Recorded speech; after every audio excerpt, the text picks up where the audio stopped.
Parmi les dizaines de milliers de supporters de l'Euro 2012 en Pologne, il y en a un pas comme les autres. Robert est sans domicile fixe et pour lui le foot, c'est plus qu'une passion, c'est l'espoir de retrouver une vie normale.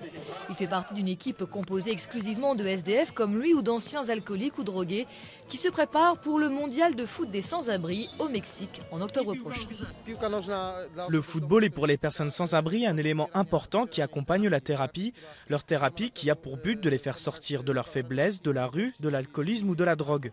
Le foot est juste une forme de soutien à la thérapie, il n'est pas une thérapie en soi.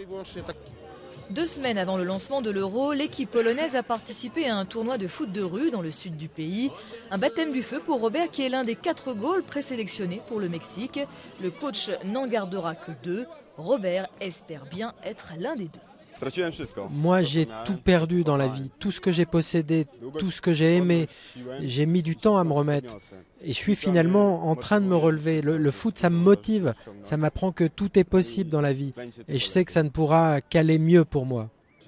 Lors de ce tournoi, il a pour la première fois porté fièrement un survêtement avec l'emblème de la Pologne, l'aigle blanc sur un drapeau rouge. Son équipe a joué contre d'autres équipes de SDF, mais aussi contre des policiers, des avocats ou des prêtres, et même contre une vedette du ballon rond, l'attaquant polonais du club de Lille, Ireneusz Jelew.